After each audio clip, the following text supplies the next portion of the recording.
To grow the biggest onions you've ever grown, I have a few tips that could help you get there. Tip number one, you need to know your latitude.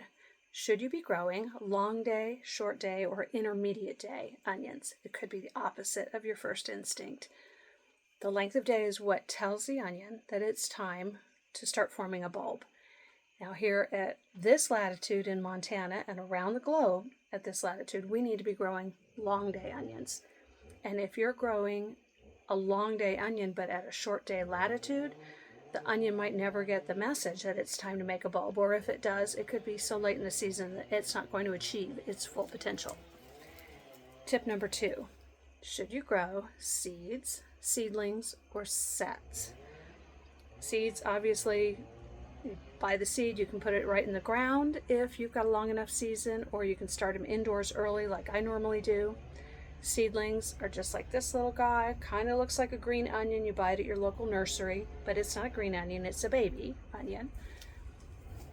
Don't buy sets. Don't bother with sets if you want to grow really big onions. Yes, sets will grow onions, but there's two problems with buying sets. The first, you buy this big mesh bag of what looks like little kitchen onions at the hardware store, or Walmart, someplace like that, and normally it'll just say white onion, yellow onion, red onion. It's a whole bag of onions. And they'll grow onions. What they won't do is grow the biggest onions you can get for two reasons. First, you don't know what variety they are. You don't know if they're the right length of day for the latitude at which you live. Excuse me. But more importantly, onions are biennial. And the first year they spend their whole season growing the plant. They go through their dormant cycle, and in the next growing season, they want to reproduce. So all of their energy is going to go into making flowers and seeds.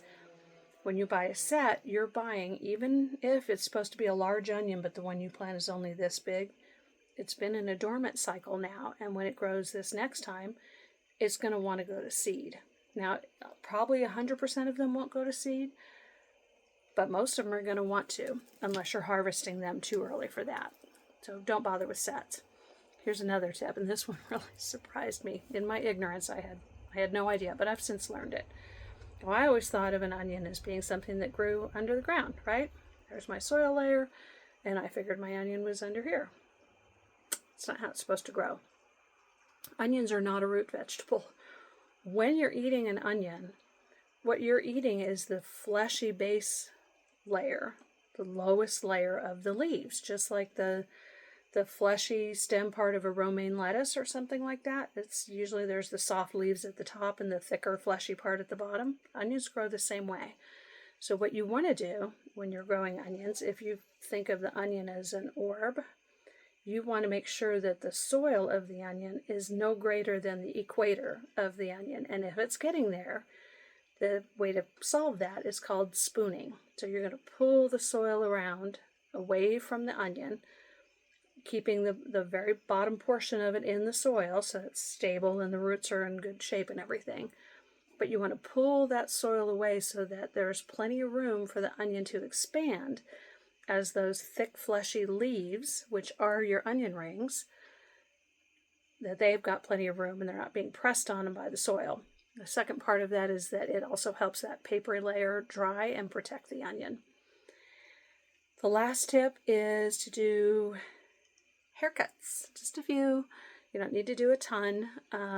When I get this one in the ground, and it's now I'm going to plant it a little deeper than the equator of this because I'm going to imagine where the onion bulb is going to be. But say I planted about that deep, I'm going to cut off this much or so, and then when it's grown a little more, I'll cut a little more off. I'll probably do that 2 or 3 times. I want, instead of having all the energy for this onion to come up here and grow more top, I want it to spend its time growing the bulb. Just don't cut off so much of the green layer that it can't photosynthesize. You need to make sure there's plenty of chlorophyll.